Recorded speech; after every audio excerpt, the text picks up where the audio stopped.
Welcome to i-TUTOR Economics NCERT series. We were studying the last chapter, Comparative Development Experiences of India and its Neighbours. And in the last class, we were studying about the factors that affects a country's economic growth. So let's continue from that point. Now we are going to look at the sectoral contribution to gross domestic product in India, Pakistan and China. We understood the basics of GDP and the role of agriculture in China. Let us compare India and Pakistan in more details. Okay. Even though agriculture contributes the same percentage to GDP in both India and Pakistan, which is 23%, the proportion of workforce employed in these sectors differs. In Pakistan, about 49% of the population works in agriculture. In India, a higher proportion, around 60% of the population is employed in agriculture. And this indicates an important economic principle. What is that? A sector can employ many people but contribute less to GDP if productivity is low. In this case, even though more people work on farms in India than in Pakistan, the output per worker is lower, resulting in the same contribution to GDP. When we look at industries and services across all three countries, that is China, India and Pakistan, we see a consistent pattern. What is that? These sectors employ fewer people compared to agriculture, but they contribute to larger share of GDP. In China, manufacturing sector contributes the most to GDP. About 53% is contributing by the manufacturing sector, and this reflects China's strong focus on industrialization and production of goods. What about in India and Pakistan? In India and Pakistan, it is the service sector that contributes the most to GDP. In both countries, services account for more than 50% of the total economic output. This highlights a key idea in the developmental economics. What is that? Sectors with higher productivity contribute more to the economy even if they employ fewer people. Manufacturing and services are generally more productive than agriculture because they generate more values with fewer resources and labor. Okay, so let's connect the dot. Agriculture employs a large portion of workforce but contributes less to GDP. Industry and services employ fewer people but produce more output.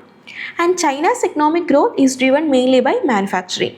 India and Pakistan's growth relies more on services such as trade, IT, banking and transport. Urbanization and reforms encourage movement of the workforce from low productivity agriculture to higher productivity industry and services, thereby increasing overall economic growth. So what are the key takeaways? Yes, workforce size does not equal output. That means the proportion of people in agriculture is high in India and Pakistan, but the output per worker is lower. Then China versus India versus Pakistan, when we compare them, China relies on manufacturing for growth, whereas India and Pakistan rely on the service sector. And the third key takeaway is moving workers from agriculture to industry and services increases productivity and GDP. So hope you understand this section. Now let's go to the normal path of economic development. Okay, now let's understand how countries usually develop economically and how this reflects in India, Pakistan and China. In the normal course of development, countries first shift their employment and output from agriculture to manufacturing. This is because manufacturing is more productive than agriculture. It produces more value with the same amount of labor. Okay, once manufacturing develops and a large portion of the workforce is employed there, countries gradually shift to the service sector, which eventually becomes the dominant contributor to gross domestic product. China is following this classical pattern of development. The country initially had most of its workforce in agriculture. China initially had most of its workforce in agriculture. Then over the decades, people move into manufacturing and industry, which now contributes the highest share to China's GDP. What about India and Pakistan? In India and Pakistan, the pattern is slightly different. The proportion of workforce engaged in manufacturing was low in the year 2000, around 60% in India and 18% in Pakistan. The contribution of industries to GDP was just equal to or only slightly higher than that from agriculture. So instead of following the traditional path, both countries are shifting directly from agriculture to services. The service sector, which includes trade, information technology, banking, transport and other services, is becoming the major driver of development. The service sector contributes more to GDP than agriculture or industries in India and Pakistan. At the same time, it is emerging as an important employer, providing jobs to people who move out of agriculture. So, who shifted faster? Okay, if we look at the 1980s, Pakistan was faster in moving its workforce into the service sector compared to India and China. India was slower, and China initially focused on manufacturing before gradually increasing services. This shows that countries may follow different paths of economic development depending on policies, reforms and historical conditions. So what are the key points to remember? Traditional path of development is agriculture to manufacturing to services, and China followed traditional path and manufacturing was dominant. What about India and Pakistan?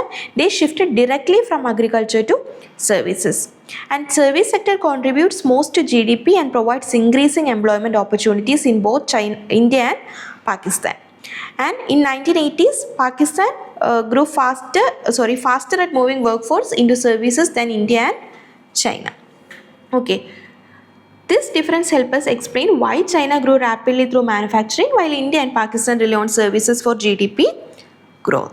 Okay. Now let us look at Pakistan's economy in the early 2000s to understand how the country's sector contributed to its growth. According to the report, 1 year performance of the government. What is that report? 1 year performance of the government. For the year August 2004 to 2005. Okay, the Pakistan's economy experienced a GDP growth of about 80%. GDP growth of about 80% for 3 consecutive years from 2002, 2003 and 2004, 2005. This growth was broad-based, meaning it was supported by all 3 major sectors of the economy. What are they? Agriculture, manufacturing and services. So agriculture, the traditional sector employing a large portion of the population, and manufacturing sector is the industrial sector including factories and production units. And what about the service sector? The modern sector including trade, transport, banking, information technology and other services. So during this period, the Pakistani government faced high rates of inflation and was pursued rapid privatization of state-owned enterprises. Okay. Despite these challenges, the government increased expenditure in areas that could help reduce poverty. And this highlights an important point. Economic growth is not only about increasing production but also about government policies that ensure benefits reach the population. For example, by investing in education, health and infrastructure, the government can improve the living standards of people even while the economy grows. And what is its impact on GDP? Higher spending in productive areas stimulates demand, encourages private investment and supports growth across agriculture, industry and services. So let's connect it to the earlier discussion. Earlier, we discussed how Pakistan shifted faster than India and China into service sector in 1980s. This early shift combined with broad-based growth across all the sectors in the early 2000s allowed Pakistan to sustain a high growth rate of 8% of severe years. So what are the key points? Pakistan's GDP growth from 2002 to 2005 was approximately 80% per year. And all 3 sectors, agriculture, manufacturing and services, played a major role. Government measures address poverty through targeted expenditure despite challenges like inflation and privatization. And also, sustained growth often requires a combination of sectoral development and supportive governmental policies. So think of it like this. Pakistan's economy in the early 2000s was like a 3-legged stool where agriculture, manufacturing and services all supported the growth. And government policies ensured stability and inclusion. Okay. So far we have discussed how India, China and Pakistan have grown economically, how their GDPs have increased and how each country followed a different developmental path. But now we are moving beyond economic growth and looking at something deeper, that is human development. So what is meant by human development? Human development means improving people's well-being, not just the growth of money or income. It's about giving people a longer and healthier life. That means health. Then providing education. That means knowledge, and ensuring they have a decent standard of living. So when we talk about human development indicators, we are talking about how people actually live, not just how much money the country earns. So why do we use indicators?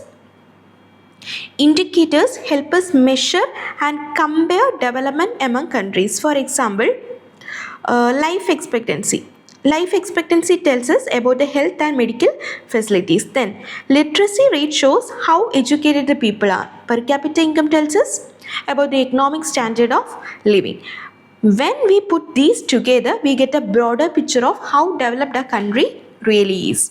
So now let's compare India, China and Pakistan. All these countries started almost at the same level of development when they became independent. Poor economies, agriculture based, and struggling with poverty and illiteracy. But after several decades, their human development indicators shows very different result. China has done exceptionally well. High literacy rate, then longer life expectancy and better healthcare. The government invested heavily in education and public health even before introducing market reforms, and that's why China's HDI, that means Human Development Index, is much higher compared to India's and Pakistan's. And what about India?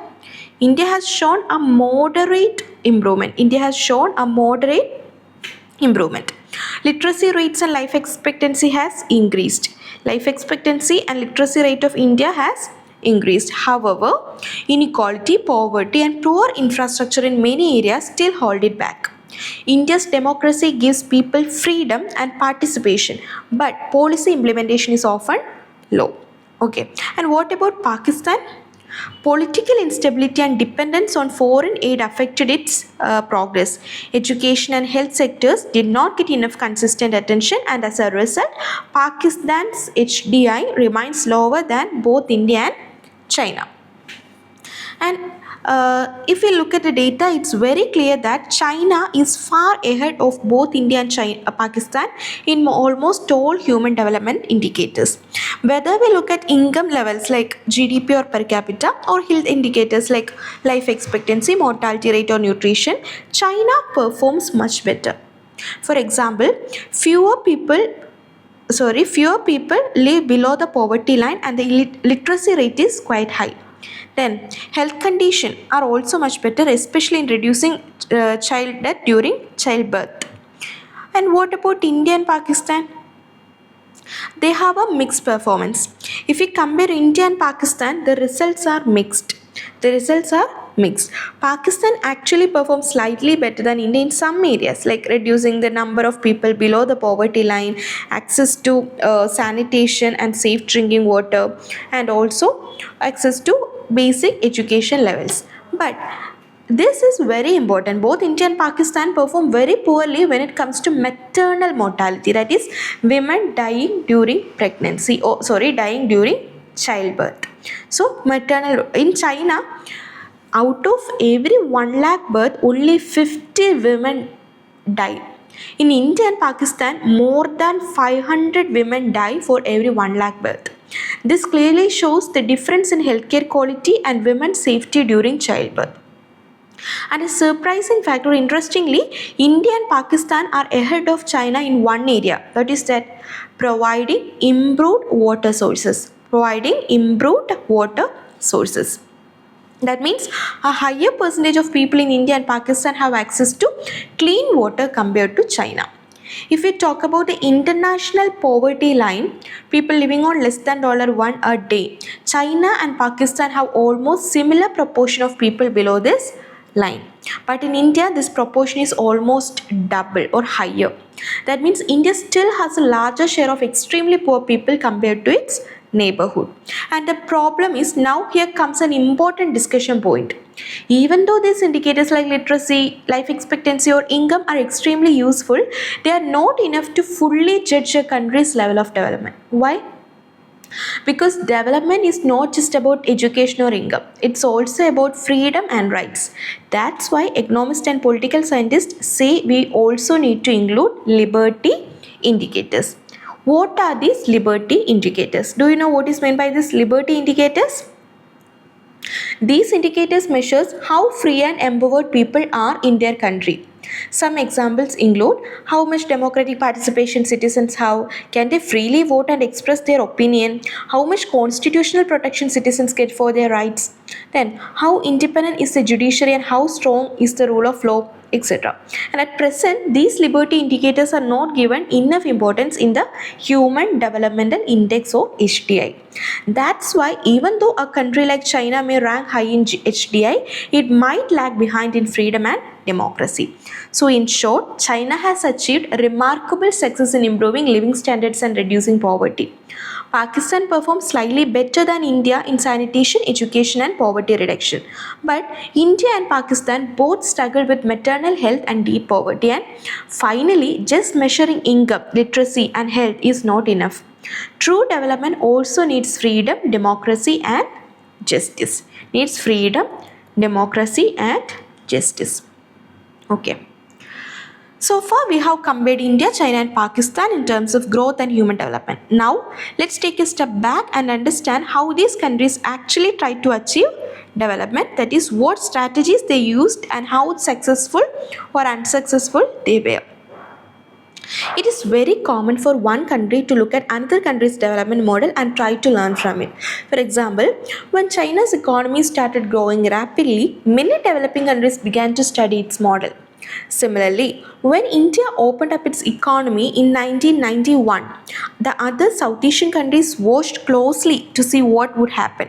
So understanding what worked and what didn't in these countries helped others make better choices for their own development. So we have also learned from our neighbors. When we look at the experiences of India, China and Pakistan, we see that they have all tried different paths to development, sometimes successfully and sometimes not. To understand this clearly, we need to do two things. What are they? Study the root of their success and failure. What caused their progress or their slowdown. Then compare the different phases of development. So the reform era, our point of reference, each of these countries started their economic reforms at different times. China started its reforms in 1978, Pakistan in 1988 and India in 1991. And these reforms were all about opening up the economy, reducing government control, encouraging private enterprises and connecting more with the global market. So when we compare their development, we usually take the reform year as the dividing line. We studied what happened before reforms and after reforms, that is pre-reform period and post-reform period. Now what are we going to do in this part of lessons? We will briefly assess. That means we will take a quick but meaningful look at what these countries achieved, that means their successes, and where they failed or struggled, that means their weaknesses, both before and after they introduced reforms. And this will help us understand why China's growth has been so strong, why Pakistan's progress has been uneven, and how India's democratic structure affected its speed of reform and development. So to summarize this introduction, I will say you every country developed in its own way. But by comparing India, China and Pakistan, especially around their reform periods, we can learn valuable lessons about what helps or hinders economic growth. Let's now explore how their development strategies evolved over time and what outcomes they produce. Now, why did China introduce structural reforms in 1978? Okay, let's go back to China in late 1970s. At that time, China was ruled by the Communist Party under the leadership of Mao Zedong. Mao Zedong. And the economy followed what we called Maoist model. Economy followed Maoist model, that is completely socialist and closed system. And what was it like? This Maoist model was like, under Maoist model or rule, China believed on decentralization. China believed on decentralization, meaning giving local communes control over production. Then self-sufficiency, producing everything within the country, avoiding dependence on foreign trade, and also shunning of foreign technology and capital. Meaning they didn't want help They didn't want help or products from other countries. And this model aimed to make China strong and independent, but over time it failed to modernize the economy, even though there were big programs like land reforms, collectivization, and the famous Great Leap Forward. The results were not very impressive. And by 1978, what happened? China realized that things were not improving much. The per capita grain output, that is the amount of food grain produced per person, was the same as it had been in 1950s. And economic growth was also very low. And the economy lacked modern technology and industries. The new leadership under Deng Xiaoping, he felt that the Maoist approach had reached its limits, so they decided to bring its economic reform. Not because the IMF or World Bank forced them to, like in India or Pakistan, but because they themselves wanted to modernize and speed up growth. So before these reforms started, China already had some strong foundation thanks to Maoist era. What are they? Yeah, they have a good infrastructure in education and health. Then land reforms which reduce inequality in rural areas, decentralized plan which mean local level decision making, and a network of small scale enterprises in village. And because of these, when reforms began in China, China was ready to grow fast. It had a healthy literate population and basic system already in place. And another important point, even before economic reforms, China had impressive social achievement. There was a massive expansion of health services in rural areas. Through the commune system, food grains were distributed more equally, so people did not face extreme hunger like in some other developing nations. Now, one of the smartest things China did was how it introduced reforms gradually. They didn't apply big changes at all at once. Instead, they tested each reforms at a small local level first and studied its effects, the social, political and economic result, and only then expanded it to the entire country if it worked well. And this experimental step-by-step approach helped China avoid major economic shocks and ensured that people accepted the change smoothly. So let's sum it up. China reforms in 1978 were self-initiated and not forced by any global institutions. And the main reason was the dissatisfaction with the slow growth and lack of modernization under Maoist system. Even though Maoist policies failed economically, they create strong social foundation like education, health and equality. China's gradual experimental approach to reforms helped in achieve rapid growth later on. Okay. Now let's take a closer look at China actually began its reforms journey. The first major era of reform was agriculture.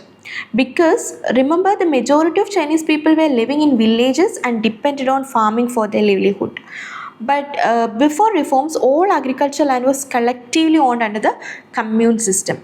This means that farmers worked together as a group, but they did not have individual control over the land of its produce. And after 1978,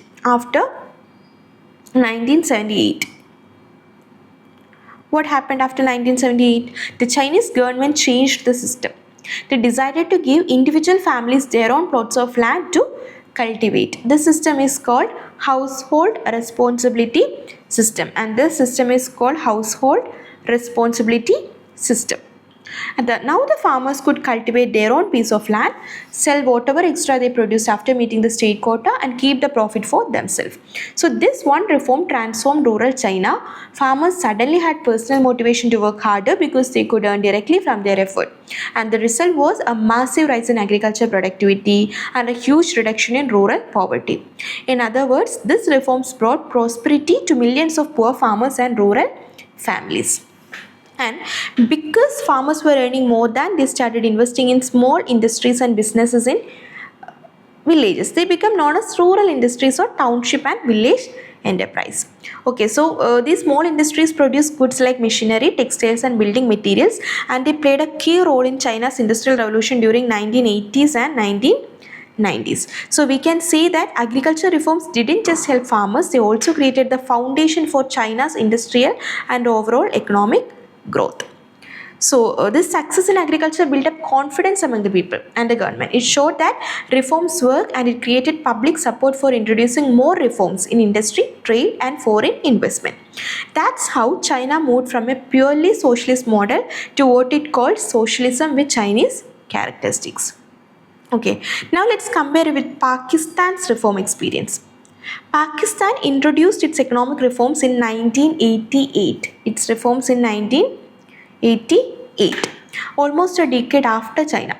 However, instead of improving the economy, the reforms led to worsening economic indicators. Scholars have pointed out that GDP growth rate, the growth in agriculture, industry and service sector all declined during the 1990s compared to 1980s. Why did this happen? Unlike China, Pakistan's reforms were not homegrown. They were influenced by IMF and World Bank, which imposed strict conditions like reducing subsidies, privatizing industries and cutting government spending. So these steps without proper preparation led to higher unemployment, then inflation, and also slowdown in production. So while China's reforms created prosperity and long-term growth, Pakistan's reforms failed to deliver stability and instead worsened its economic indicators. Okay. Now let's discuss what happened to poverty levels in Pakistan over the years. At first glance, if you look at the data based on international poverty line, Pakistan seemed to be doing quite well. But when we look more carefully at the Pakistan's official data, we see a different and varying trend.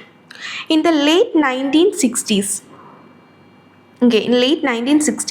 more than 40% of Pakistan's population was living below the poverty line. And during 1980s, what happened? Poverty level declined to about 25%, which means there was real growth. But then in 1990s, the situation started worsening again. Poverty began to rise once more.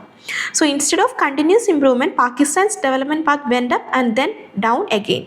Now the question is, why did this happen? And the first major reason lies on the nature of agriculture growth. In Pakistan, agriculture success was not based on a strong system of technological and institutional improvements using modern irrigation, high yield seeds or organized reforms. Instead, it depended heavily on good weather and good harvest. So when the harvest was good, the economy did well. But when the harvest failed, everything went down. And food supply decreased, prices increased, and poverty and unemployment rose. In other words, Pakistan's growth was not stable or sustainable because it relied too much on luck and climate, not on long-term planning. So the second big reason is related to foreign exchange. Foreign exchange. That is how a country earns foreign currency through exports or other means. Let's quickly recall something similar from India's experience. In 1991, India faced a balance of payment crisis, meaning it didn't have enough foreign exchange to pay for its imports. India had to borrow from the IMF and World Bank. India has to borrow from IMF and World Bank to solve this crisis. So, maintaining a healthy level of foreign exchange is essential for any country. Now, let's look at Pakistan earned in foreign exchange. Most of it came from remittance. That means money sent home by Pakistani workers working in the Middle Eastern countries. Another major portion comes from export of agricultural products, but these products were highly unstable because their prices kept changing in global markets, and also means Pakistan's income from export was uncertain and predictable. At the same time, Pakistan was also borrowing heavily from other countries and international institutions. Over time, it became more and more dependent on these loans. And here's the problem. The amount of debt kept increasing. But Pakistanis found it difficult to repay these loans, which created a debt trap. And it created a debt trap, a situation where a country has to borrow money just to repay old debts. So instead of moving towards self-sufficiency, Pakistan became financially dependent on foreign countries and institutions. So let's sum up what we have learned so far. Agriculture growth depended on good harvest, not technology. Unstable production and income, foreign exchange, etc. came mainly from remittance and volatile exports. Unreliable and fluctuating income also depended on foreign loans, kept increasing, rising debts and repayment difficulties. And as a result, the 1990s saw falling GDP growth, rising poverty and weakening economic stability in Pakistan. So in simple words, we can say Pakistan's economy looks strong on the surface, but it was built on a weak foundation. Instead of steady progress based on technology and industry, it depended on luck, good harvest, remittance and loans. When these sources failed, poverty began to rise again. Okay. Now, Now let's go to the conclusion path. After studying the development path of our neighboring countries, India, China and Pakistan, we can understand that although these nations began their journey from almost similar levels of development, their strategies and outcomes have turned out to be very different over time. Before 1970s, India, China and Pakistan had almost the same level of economic development or low economic development. They face common issues such as poverty, lack of industrial growth and dependence on agriculture. And late phase, that means post 1970s reforms, in the last 3 decades these countries started adopting different developmental strategies, and that made all the difference. What about India's experience? India followed the path of democracy and mixed economy, where both the government and private sector plays role. And its performance has been moderate, not too fast but steady. However, a large section of people still depend on agriculture, and many regions still lack basic infrastructure such as roads, electricity and healthcare. Around 1/4 of India's population still lives below the poverty line, which means there is still a lot to do to improve living standards. So, while India has maintained political stability and democracy, its economic transformation is gradual. And what about Pakistan's experience? Scholars note that political instability and over-dependence on remittance and foreign aid are major reasons why Pakistan slowed down in economic growth. Its agriculture sector also performs inconsistently. Good harvests bring growth, but bad years pull the economy down. In the early 2000s, Pakistan tried to improve by maintaining high GDP growth, but challenges like inflation and inequality continued. Moreover, 2005 earthquake caused huge human and material losses, killing nearly 75,000 people and setting back development. So Pakistan's main challenge is to achieve stable and self-sustainable growth. And what about China? China stands out because of its unique development strategy. It adopted market-based reforms since 1978, but retained political control. That means a system often described as market economy with socialist characteristics. And this means China opened its economy to trade and private enterprise without giving up political powers or collective ownership of land. Unlike India and Pakistan, which focused on privatizing public enterprises, China used the market mechanism to create more social and economic opportunities while keeping key sectors under state influence. It also made strong public investment in education and health even before reforms, which helped improve human development indicators quickly. However, lack of political freedom and concerns about human rights still remain important issues in China. So overall lesson is, from these 3 experiences, we learned that there is no single model for development. Each country follows its own path based on its priorities. Economic growth alone is not enough. It must be accompanied by human development, social equality and political stability. Public investment in health, education and social security plays a crucial role in ensuring inclusive growth. So in short, India's democracy, steady reforms, slow poverty reduction, weak infrastructure, etc. For Pakistan, periodic high GDP growth, political instability, dependence on foreign aid. And what about China? Fast growth, poverty reduction, human development, lack of political freedom and human rights concerns. So that's all about this chapter. Hope you understand. Thanks for watching. For more related contents, do like, share and subscribe.